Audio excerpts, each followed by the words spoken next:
sometimes the quietest places hide the biggest mysteries.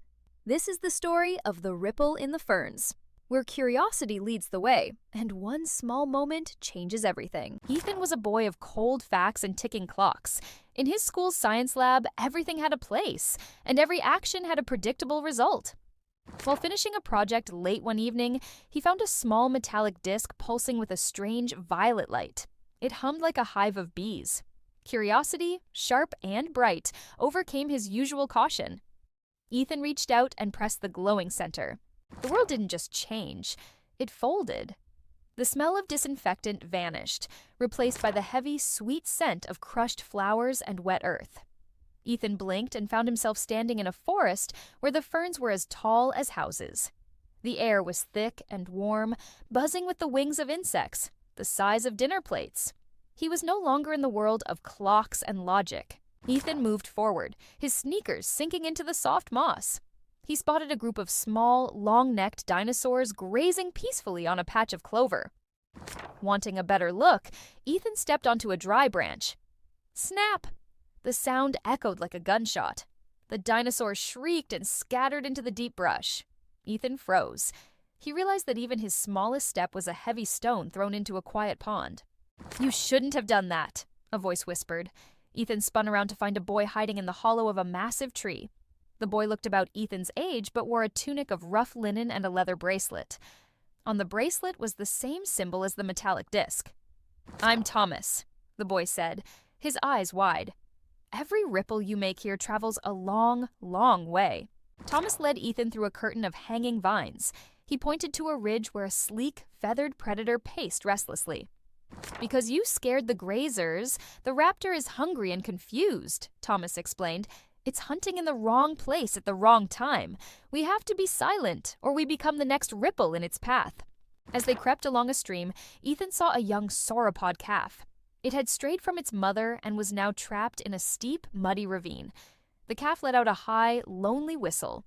Ethan felt a sharp tug in his chest. Logic told him to stay hidden, but empathy told him to help. "We can't leave him," Ethan whispered, reaching down toward the frightened creature. Thomas grabbed a fallen log, sliding it down into the ravine to create a ramp. "Hurry!" he urged. Together they made a bridge for the little dinosaur. The calf scrambled up the wood, its tiny heart thumping against Ethan's hand as he helped pull it to safety. For the first time, Ethan saw how a ripple could be a good thing if guided by a steady hand. The ground suddenly groaned. A shadow fell over the boys, turning the midday sun into a dark eclipse. A behemoth, a tyrannosaurus with skin like cracked stone, stepped into the clearing. It roared, a sound that Ethan felt in his very bones. Thomas and Ethan ducked behind a boulder, holding their breath. Ethan realized that in this world, bravery was just as important as a sharp mind. The behemoth moved on, drawn away by the distant calls of the herd. The forest began to hum its natural song once more. Nearby, a pool of water began to shimmer with the same violet light as the disc. "It's time," Thomas said with a small smile.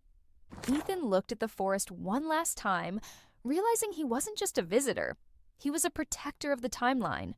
With a final flash, the ferns and dinosaurs vanished. Ethan found himself back in the quiet, dusty lab. The clock on the wall ticked. 8:14 p.m. Only 1 minute had passed, but Ethan felt a lifetime older. He looked at the device, now cold and silent.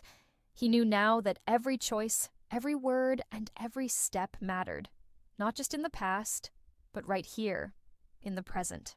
If you enjoyed this story, you can find more magical adventures on Dr.Bee Entertainment on YouTube, Instagram, and TikTok. The links are in the description. Please consider subscribing and sharing your thoughts in the comments. Your ideas matter. Your comment could inspire the next story we create together. And if you're looking to bring your own stories to life, you can also find me on Fiverr, where I create professional voiceovers, AI talking characters, and short story videos like this one. The link is in the description. Thank you for watching, and until next time, keep imagining.